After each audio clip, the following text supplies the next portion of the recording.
నమస్తే, welcome to Kaizer News. So రీసెంట్గా మనం చూసుకున్నట్టయితే ఆర్టీసీ కార్మికులు సమ్మె నోటీస్ ఇవ్వడం జరిగింది. సో 26 తారీఖు నుంచి వాళ్ళు సమ్మె చేయబోతున్నారు. మాకు ప్రభుత్వం ఏవైతే హామీలు ఇచ్చిందో, మేనిఫెస్టోలో ఎలక్షన్ ముందు ఏవైతే పెట్టిందో అవి ఖచ్చితంగా అమలు చేయండి, మమ్మల్ని గవర్నమెంట్ ఎంప్లాయీస్ లాగా గుర్తించండి అనే రిక్వెస్ట్లు వాళ్ళు ఏవైతే ఉన్నాయో వాళ్ళ డిమాండ్లు, న్యాయబద్ధమైన డిమాండ్లు ఖచ్చితంగా నెరవేర్చాలి అని చెప్పేసి వాళ్ళు సమ్మెకి పోతున్న సందర్భం, సమ్మెకి డిసైడ్ అయిన సందర్భం.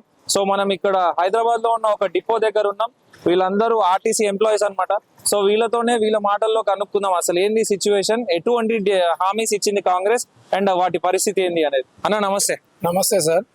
మీరు ఎప్పటి నుంచి ఇక్కడ వర్క్ చేస్తున్నారన్న ఆర్టీసీలో? నేను 2008 నుండి ఇదే డిపోలో పనిచేస్తా ఉన్నా. నేను డ్రైవర్ని, రాణిగంజ్ డిపోలో డ్రైవర్గా పనిచేస్తా ఉన్నా.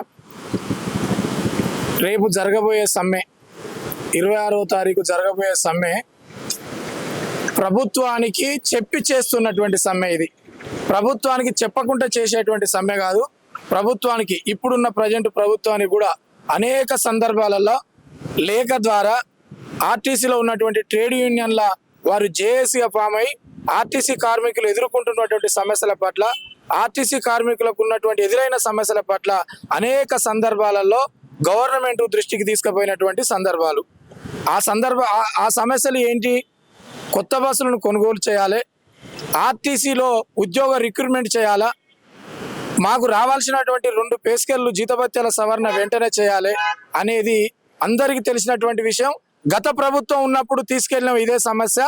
ఈ ప్రభుత్వమే నేరుగా ఆ ప్రభుత్వం చేయలేంది ఈ ప్రభుత్వం చేసి తీరుతుంది, మాకు మద్దతు ఇవ్వండి, మీ కుటుంబ సభ్యుల ఓట్లు కూడా మా పార్టీకి ఇవ్వండి అని కూడా మేనిఫెస్టోలో పెట్టినటువంటి సందర్భం.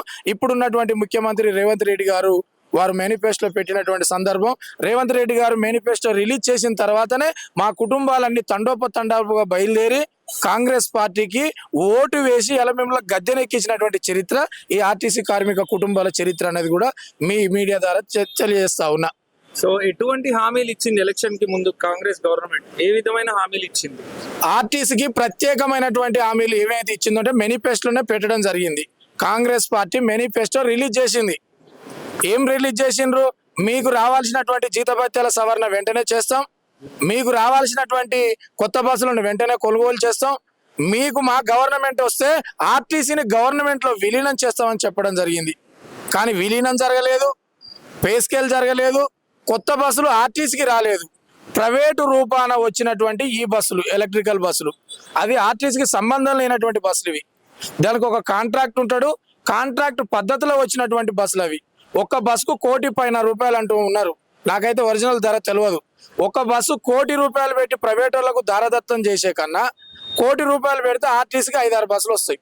అశోక లీలాండ్ బస్సులు 6 బస్సులు వస్తాయి. 6 బస్సులు వస్తే ఈ అట్టడుగు వర్గాల బిడ్డలు తెలంగాణ రాష్ట్రంలో నలుమూలలలో, పల్లెలలో, పట్టణాలలో లారీలలో క్లీనర్లు అయ్యి డ్రైవర్గా, నేను ఆర్టీసీలో డ్రైవర్గా అయితే కలలుగా అన్నటువంటి వ్యక్తులు ఎంతో మంది, వేల మంది ఉన్నారు. ఇవాళ BA, MBA, బీటెక్, ఎంటెక్ చేసినటువంటి ఇవాళ యువ స్టూడెంట్స్ కూడా ఆర్టీసీలో కండక్టరో, అలా సూపర్వైజరో, రేపు పొద్దున డిఎంఓ, నేను చదువుకు న్యాయం జరుగుతుందని ఎదురు చూస్తున్నటువంటి 1000 కళ్ళతో ఎదురు చూస్తున్నటువంటి స్టూడెంట్స్ కూడా, నిరుద్యోగులు కూడా ఇలా ఉద్యోగాల కొరకు ఎదురు చూస్తూ ఉన్నారు. కానీ ఆర్టీసీ కొత్త బస్సులు కొన్నప్పుడు, ఆర్టీసీ కొత్త బస్సులను ప్రవేశం పెట్టినప్పుడు అవి ప్రైవేట్ బస్సులు తీసుకొస్తా ఉంటే అందులో ఉన్నటువంటి ఉద్యోగులు మా ఆర్టీసీకి సంబంధించినటువంటి వ్యక్తులు కాదు.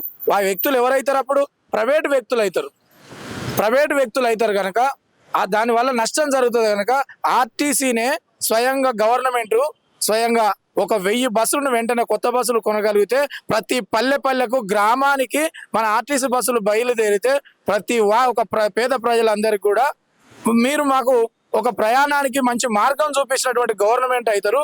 ప్రజలలో మీకు మంచి పేరు వస్తుంది, ప్రజలలో ఒక గుర్తింపు వస్తుంది. 10 కాలాల పాటు ఈ ప్రభుత్వం ఉండాలని కోరుకుంటారు ప్రజలు. సో ఇప్పుడు మీకు ఇచ్చే టార్గెట్ మీరు రీచ్ కాకపోతే ఇక్కడ ఆఫీస్లో ప్రెషర్ లాంటిది అవుతుంది, ప్రెషర్ అవుతుంది, డ్యూటీ డిస్టర్బ్ చేస్తారు, నువ్వు ఇంత కలెక్షన్ చేస్తారు అని ఆ సర్వీస్ని ఆపేస్తారు, ఆ కండక్టర్ని కూడా ఇబ్బంది పెడతారు. అటువంటి అవన్నీ జరుగుతున్నాయి మాకు. మరి ఫ్రీ బస్ వల్ల మీకు ఏం ఎఫెక్ట్ కాలేదా? మీ ఎఫెక్ట్ అవుతుంది కానీ మనం ఏం చేయలేము పరిస్థితి. ఇట్లా ఇప్పుడు మా సోదరుడు చెప్పినట్టు వాళ్ళ లేడీస్ ఏంటంటే ఎక్కడ అక్కడ ఆపమంటే ఆపకపోతే తిట్టుకుంటూ పోతారు, ఇష్టం ఉన్నట్టుగా వాళ్ళ నోటికి ఎట్లా తిట్టుకుంటూ పోతారు. మేమంటే బస్ స్టాప్ ఆపుతాం, బస్ స్టాప్లో దిగండి అని మేము రిక్వెస్ట్ చేస్తున్నాం. అయినా వాళ్ళు మనం మాటినారు, వాళ్ళు ఫోన్ మాట్లాడుకుంటూ ఎక్కుతారు, ఫోన్ మాట్లాడుకుంటూ దిగుతారు. అది అట్లా చాలా ప్రాబ్లం అవుతుంది. వాళ్ళ మంచిగా చెప్తున్నా కానీ వాళ్ళు వినిపించుకోకుండా అయిపోయింది. ఇప్పుడు నేను చూడు సార్ ఇలా 10 సంవత్సరాలు చేసి ఇప్పుడు ఈ బండ్లు రావడంతోనే మమ్మల్ని వేరే డిపోలకు చేంజ్ చేసి ఎలక్ట్రికల్ బస్సుల వల్ల కూడా ఎఫెక్ట్ ఉందా?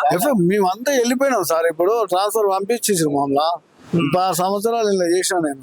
ఇప్పుడు రావడం వల్ల మమ్మల్ని తీసుకుపోయి ఇప్పుడు వేరే డిపోలో వేసి తప్పదు ఇక మరి ఏం చేస్తాం.